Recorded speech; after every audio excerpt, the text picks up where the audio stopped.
ከዚህ በኋላ የኤርትራ ችግር የኛ ችግር ነው።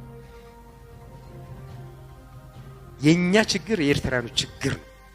ከዚህ በኋላ የኤርትራ ችግር የኛ ችግር ነው ሲሉ የነበሩትና አበባው ታደሰ ዛሬ ኤርትራ ችግራችን ነች እያሉ ነው። ከዚህ በኋላ ሁለቱ ሀገሮች ሊነጣጠሉ አይችሉም ብለው እየተወራጩ እንዳልተናገሩ በወሎ ግንባር ያሰማሩት ሰራዊት ግንባሩን አዙሮ ወደ አዲስ አበባ ሲሸሽ የተቀረውም ለመማረክ ሲዳረግ ኤርትራ ይህንን አደረገብን የሚለውን ጩኸት እያስተጋቡት ነው። በዚህ ንግግር ላይ በማያሻማ አማርኛ እንደተነገረው ዓለምም እንደሚያውቀው የኤርትራ ሰራዊት ከአብይ አህመድ ወታደሮች ከነ አበባው ታደሰ ጋር ሆኖ እስካሁን ያልሻረ ቁስል ትውልድን ለጥልቅ ቁርሾ የዳረገ እልቂት ፈጽሟል።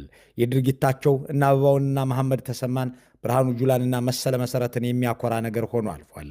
በሻቢያ ኮሎኔሎች እየታዘዙ የኢትዮጵያን ሕዝብ ጸብ ሲያማዝዙ የነበሩት እነዚሁ የብልጽግና ጄኔራሎች ያሰማሩት ሰራዊት ሲበታተን ማምለጫ ፍለጋ አስመራና መቀለን ጠቁመዋል። ፋኖ አሸነፈን ማለትን ያልደፈሩት ሰዎቹ ኤርትራና ህወሓት አገዙት ብለዋል።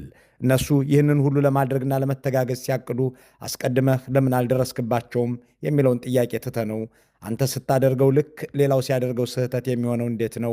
አንተ ከሻቢያ ጋር ሆነህ ትግራይን ስትወጋ ትክክል፣ ህወሓት ከሻቢያ ጋር ሆኖ አንተ ላይ ሲተኩስ ስህተት የሚሆነውስ በምን አመክንዮ ነው የሚለውንም ስህተት በስህተት አይታረምም ብለን ዘለነው አንድ ቁም ነገር እናንሳ።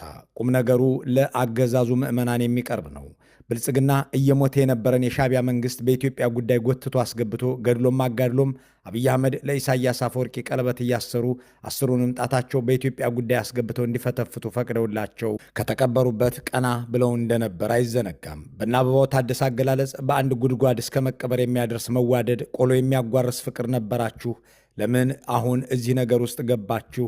ምክንያቱ ምንድነው? የፍቅራችሁም የጸባችሁስ መነሻ ምንድነው? እነዚህን ጥያቄዎች ጥቂት ማንበብና መጻፍ አሊያም መጠነኛ ማገናዘብ የሚችል ብቻ ሳይሆን ለራሱ ክብር ያለው የብልጽግና ምዕመን ሁሉ ሊያነሳው የሚገባ ጉዳይ ነው። ከኤርትራ ጋር የነበረው ግንኙነት ከዚያ ተነስቶ ወደዚህ የገባበትን ምክንያት ያልነገሩትን ገዢዎች ያ ካንተ በፊት ድፍት ልበል የሚያባብል ወዳጅነት ለምን እንዲህ ወዳለ ጠላትነት እንደገባ ያላብራሩለትን መሪዎች ተከትሎ ዘንድሮም እንዳምናው የሚንጋጋ መንጋ እነዚህን ጥያቄዎች ማንሳት የተገባው ነበር። የታገሰ ጫፎ ፓርላማ ስለ ኤርትራና ኢትዮጵያ ስምምነት ጸቡንም ፍቅሩንም የቀረበለት ሪፖርት የለም። በእርግጥ ሻቢያ ማለት የጨለማ ዘመን አጋር ነው ተብሎ በጠቅላይ ሚኒስትሩ ሲነገር እጁ እስኪግል አጨብጭቧል። እንዳም ሆኖ ዛሬ ከዚያች ከጨለማ ወዳጃችን ጋር ለምን ተጋጨን ለማለት አይደፍርም። እናም ቢያንስ እኒያ አየር ኃይልም ምድር ጦርም ህዳሴ ግድብም ግልገል ጊቤም ወለል ብሎ የተከፈተላቸው ኢሳያስ ዛሬ ወደ ጠላትነት የተቀየሩበት ምክንያት ይነገረን የሚለውን ጥያቄ የሚያነሳ ለራሱ እንጥፍጣፊ ክብር ያለው የብልጽግና ምዕመን የለም።